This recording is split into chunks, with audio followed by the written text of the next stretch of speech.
So going into our assignment. So we're going to be using Illustrator for this assignment because we're starting with Illustrator for this first half of the semester. And so I launched Illustrator now, and we're going to make a new document. So I'm going to be looking at the assignment instructions. You're going to be creating a landscape using primarily the shape tools to create a landscape that has a foreground, midground, and background. And you're going to name your document. You're going to create a new document using the print preset, letter size, and name your document your last name followed by your first initial. So to create a new document, you go File, New, or Command N, or you can click the Create New button, whatever you like. And then you choose up here at the top the presets, print, and letter size. So potentially you could print this if you want. You can put it up on your wall. So name it your last name, first initial, dash Ex1 for short. So last name, first initial, dash Ex1. Like that. Exercise 1 for short. And if you'd like, you can switch points to inches, or you can leave it at points. That's up to you. If you like to, if you think in inches, you can see what the points are in inches. And just because this is a landscape does not mean you have to do this, orient it as landscape. You could, like that, with the orientation wider than it is tall, or can you make a portrait size landscape? Sure, I've done it, but I'm gonna go with landscape for now. You could choose either one of those, and then just accept all the rest of the defaults as is, and click create.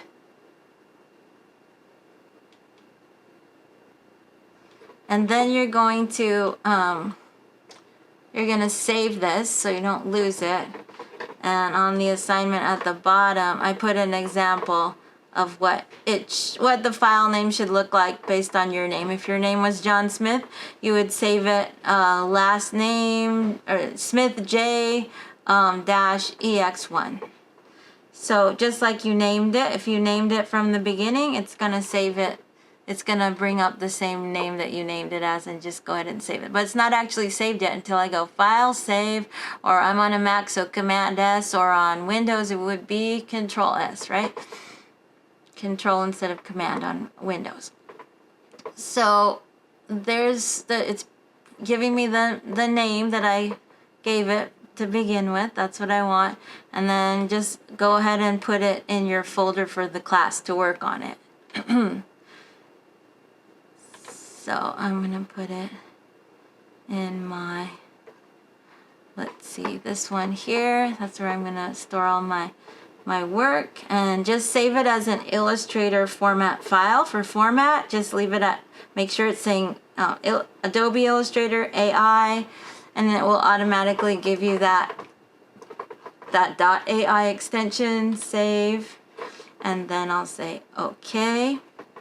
And so my workspace here is a little messy, so I'll just go through and show you how to set up your workspace. So you can go to Window and go to Workspace, and most of the time I'll be demonstrating in the Essentials workspace. I'm gonna go ahead and choose Reset Essentials so you see the way the way Adobe set up Essentials before I messed it all up. So this is the Essentials workspace as Adobe sets it up. And now Adobe stripped down the toolbar in the Essentials workspace to be a basic toolbar. But I'm here to tell you you're gonna have a lot more fun with the advanced toolbar. So I recommend that you switch your toolbar to be the advanced toolbar. So you can go to Window and then go to Toolbars and make sure you check Advanced. So you have all the tools at your fingertips. That's a new thing that Adobe made a basic toolbar. I've been working with Illustrator for years and years and years with all the tools, and it's much more fun when you have all the tools. I like to click on these little arrows here to give myself a double column toolbar, so that I can see the fill and the stroke options bigger and these buttons down here larger.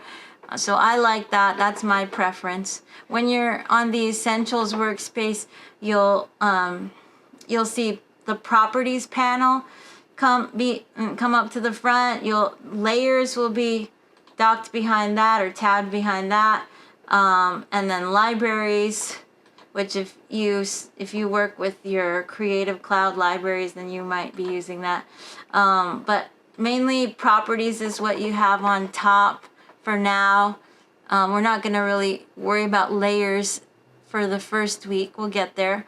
But Properties is a convenient context-sensitive menu, because when you're on a particular tool, you'll have different options that go along with that tool. So I clicked on the type tool, so I have character panel options and paragraph panel options that correspond to that tool or to whatever object you might have selected. Then you'll have options for a selected object.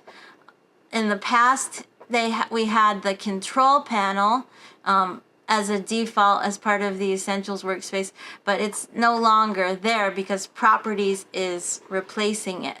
But if you like your control panel, you can bring up the control panel under Window. It's up at the top above the toolbar, and then but it takes up more space. So I think Adobe's moving away from that to give you more space for your artwork and less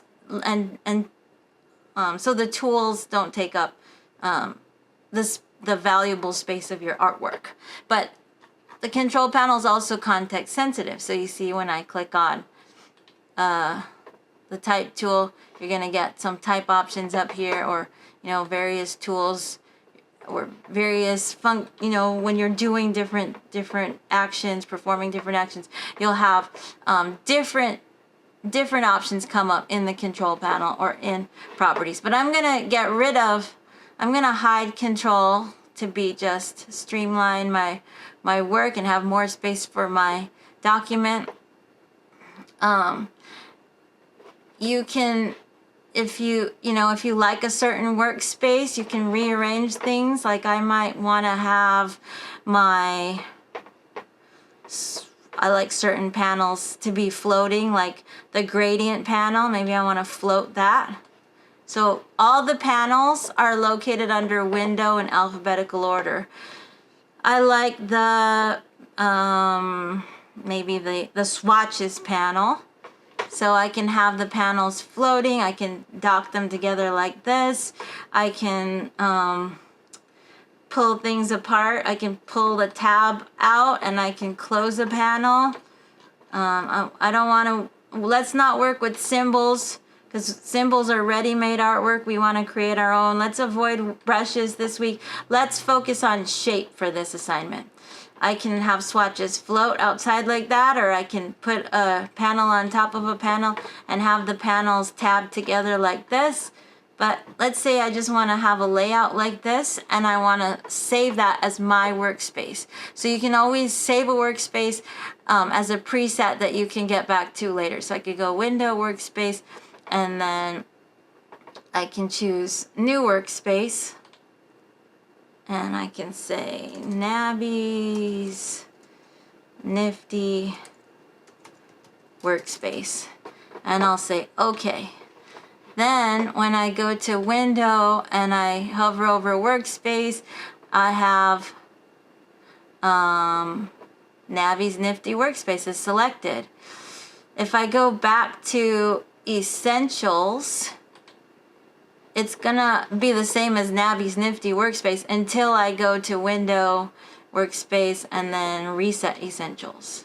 Then it cleans it up and makes it back to the factory default workspace. But I'm gonna go back because I like my Nifty Workspace. So I'm gonna go Workspace and Navi's Nifty Workspace. So I have the tools set up how I want, the panel set up how I want. I've got my artboard here, my letter size artboard, and I'm ready to go. But let me just bring up some examples of this so you get an idea of what the finished result could look like. So So let me go to my examples.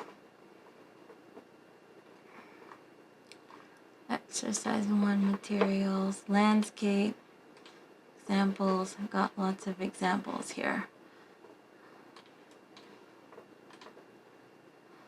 Ooh, here's one.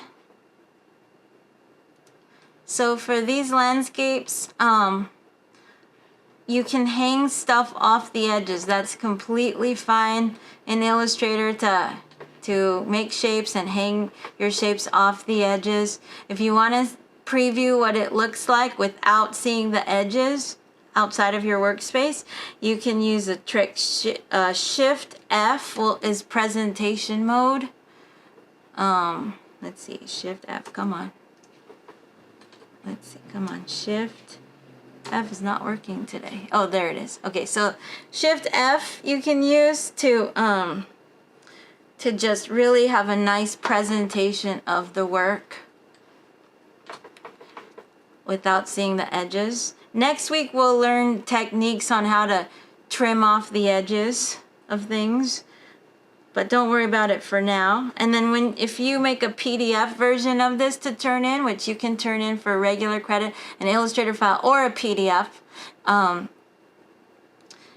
then when I open it up in Acrobat, I won't see anything hanging off the edges if you turn in a PDF. There is an extra credit opportunity, and that is to export a raster version of your work. So maybe I'll show you on this one how you might do the extra credit. In order to get out of this presentation mode, I'm gonna press Escape. It's like my keyboard. I think I need a new keyboard. It's not responsive. Come on, come on. Let's see. Escape is not working. Something strange here.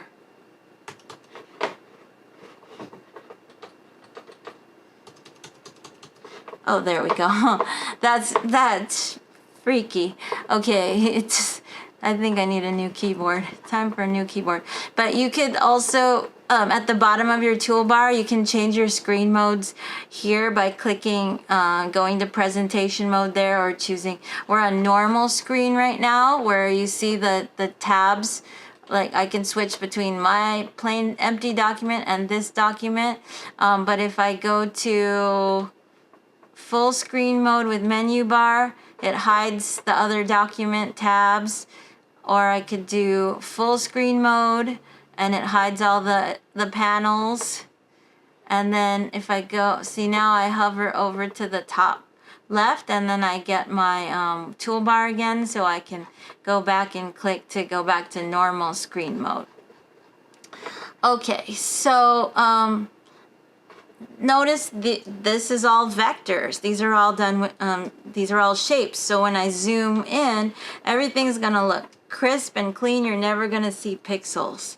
For extra credit, I'd like you to make a raster version of your image if you want to get, do the extra credit.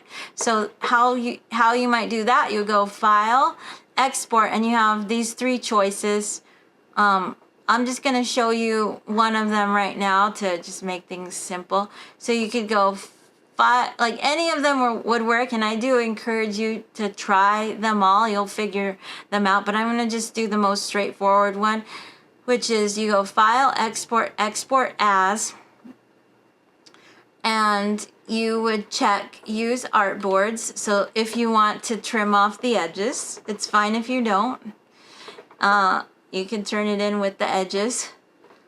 And then you choose a format that's a raster file type, like a PNG. PNG is probably the most ideal. It's a high quality format that retains transparency, but see all the different formats that you can choose from that would be raster, like BMP or JPEG. Any of those will get you extra credit if you make a raster version of your artwork. It's important to know how to do that, because in certain situations, you need a raster image from your vectors. Your vector artwork is your precious original art. You should always keep that for your portfolio. But sometimes for presentation purposes, or for if you're putting work up on the web or posting on social media, you need a raster version of the artwork. So this is how you do it. So then I'm gonna just make this go, well, I'll just put it here. I don't think he had a PNG version. So I'll click. So all you do is check use artboards if you want to trim off the edges.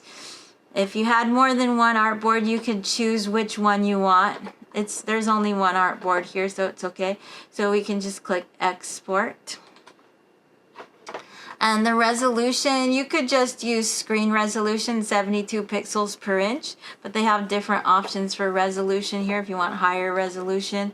But just because you're going to be uploading this to Canvas, you might as well just choose the screen resolution, 72 pixels per inch. There's no text in this, so I would switch this to Art Optimized.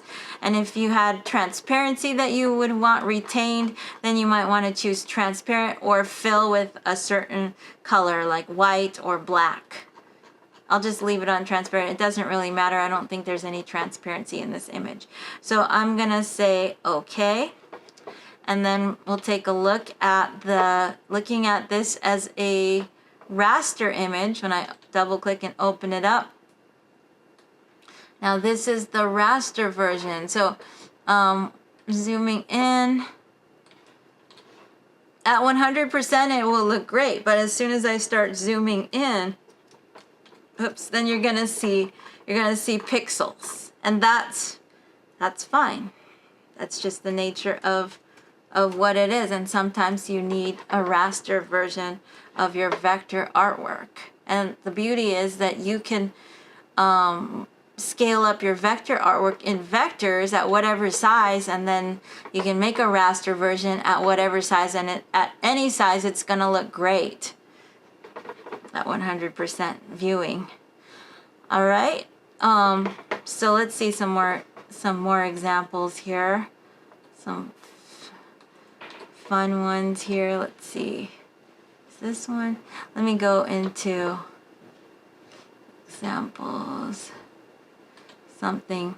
So this one is done. This is just a raster. So this one was done just with geometric shapes. Sometimes the simplest of ideas are the most genius. Does this create a sense of depth, a sense of foreground, midground, and background?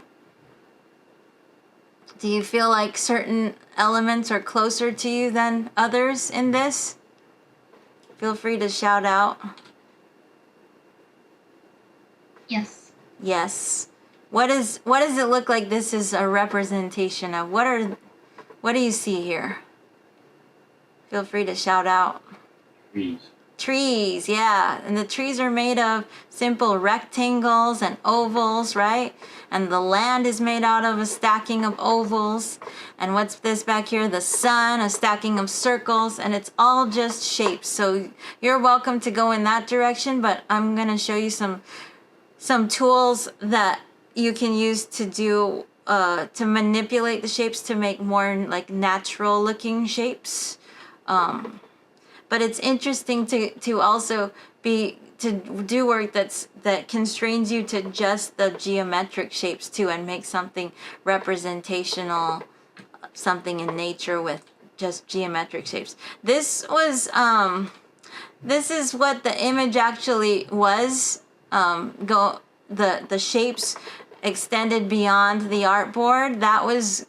What you saw just previous to this was cropped to the artboard, but this is actually what she did. She just stacked these shapes, and this is showing everything that's hanging outside of the artboard, and that's fine. You can hang stuff outside of the artboard for this.